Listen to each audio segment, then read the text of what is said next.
खबर रांची से आ रही है, जहां जमीन कारोबारी कमलेश को ईडी का समन।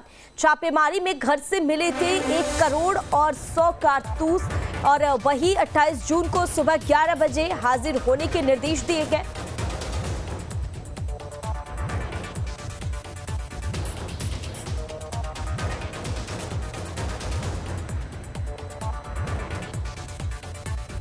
और इस बीच बड़ी खबर रांची से आ रही है, जहां नीट मामले में झारखंड पहुंची सीबीआई की टीम। हजारीबाग एसबीआई मुख्य ब्रांच से सीबीआई ने शुरू की जांच। सीबीआई की टीम ने सीसीटीवी को भी खंगाला। बैंक कर्मियों से भी सीबीआई की टीम पूछताछ कर रही है। इस वक्त की बड़ी और अहम जानकारी, नीट मामले में झारखंड पहुंची सीबीआई की टीम और नीट मामले को लेकर लगातार जो है वो पुलिस का शिकंजा बढ़ता ही जा रहा है और अब सीबीआई की टीम जो है वो झारखंड पहुंच चुकी है। हजारीबाग एसबीआई मुख्य ब्रांच से सीबीआई ने जांच शुरू कर दी है और इस दौरान बैंक कर्मियों से भी सीबीआई पूछताछ करेगी। साथ ही साथ सीबीआई की टीम ने सीसीटीवी को भी खंगाला है और आगे भी पूछताछ करेगी और पूरे मामले को लेकर पड़ताल करेगी कि इसके जो तार है वह कहां तक जुड़े हुए हैं। और इस खबर पर ज्यादा जानकारी के लिए हमारे साथ हमारे संवाददाता राजेश तोमर हमारे साथ जुड़े हुए हैं।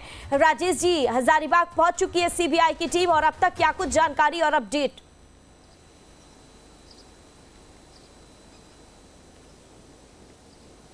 देखिए नैना, जो सबसे पूरे अनुसंधान के बीच में जब ईओ की टीम यानी कि इकोनॉमिक ऑफेंस यूनिट जो बिहार की टीम पहुंची थी, उस टीम ने जो पूछताछ की थी यहाँ पर एक स्कूल में, ओएसिस स्कूल में, उसमें कुछ गड़बड़ियां पाई गई थी। जो प्रश्न पत्र थे, जो क्वेश्चन पेपर थे, उसके तलहटी में कहीं ना कहीं स्क्रैच देखा गया था। कहा जा रहा था कि कुछ वहां पर टेम्पर दिखा गया है, कुछ अल्ट्रेशन हुआ है। उस बात को लेकर बाद में स्कूल प्रबंधन की तरफ से एक पीसी किया गया और खुद जो एनटीए कोऑर्डिनेटर थे एहसन उल हक, उन्होंने साफ कहा कि ये जो छेड़छाड़ है वो हमारे स्कूल में नहीं है और क्वेश्चन पेपर पहले ही लीक हो गया था। तो ऐसे में अनुसंधान के दायरे को बढ़ाने से संभवतः ये जो पूरा का खेल है उसका पर्दाफाश हो सकता है। तो एक तरह से उन्होंने दूसरे पाले में बॉल फेंका था।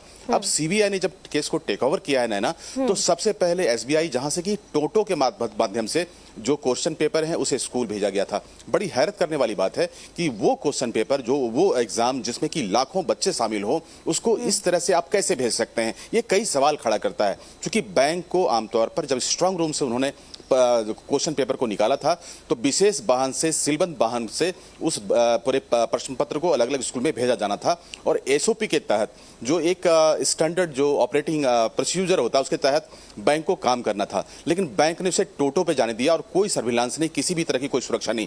ये एक बहुत बड़ा सवाल खड़ा करता है। इस बात को लेकर ही सीबीआई अनुसंधान कर रही है कि बैंक के स्तर पर कहां चूक हुई।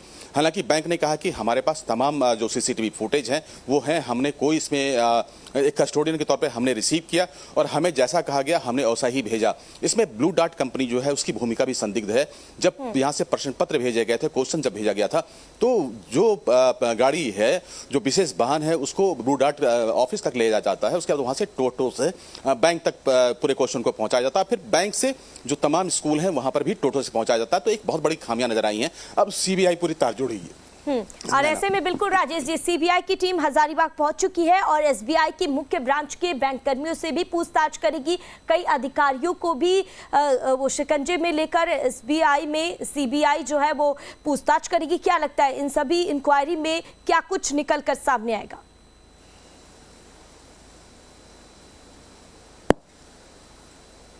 देखिए नैना, चूंकि पूरे जो क्वेश्चन लीक हुए हैं नीट को लेकर, उसमें एक तार जुड़ा है झारखंड से और ओएसिस स्कूल संदिग्ध माना जा रहा है। तो ओएसिस स्कूल में भी पूछताछ होगी, इससे आप इनकार नहीं कर सकते। इसके अलावा जो बैंक है, बैंक में पूछताछ होगी, बैंक में पूछताछ को बढ़ाया जाएगा। ब्लू डार्ट कंपनी, उसकी भूमिका को देखा जाएगा। जो ट्रांसपोर्टेशन को लेकर सवाल खड़े हो रहे हैं, तो जो ट्रांसपोर्ट कंपनियां इन्वॉल्व थी वो उसको यहाँ पर खंगाला जाएगा। कुल मिलाकर 4-5 ऐसे महत्वपूर्ण पॉइंट है जहां पर सीबीआई अपनी दबिश देगी और वहां पर अनुसंधान को जारी रखेगी ताकि एक नतीजे पर पहुंचा जा सके। बिल्कुल, ऐसे में तमाम जानकारी साझा करने के लिए बहुत बहुत शुक्रिया राजेश जी आपका। और सीबीआई की टीम एसबीआई बैंक कर्मियों से भी पूछताछ कर रही है और अब देखना होगा कि आगे क्या कुछ पूछताछ में निकलकर सामने आता है। और पूरे मामले को लेकर सीबीआई काफी गहनता से पूछताछ कर रही है।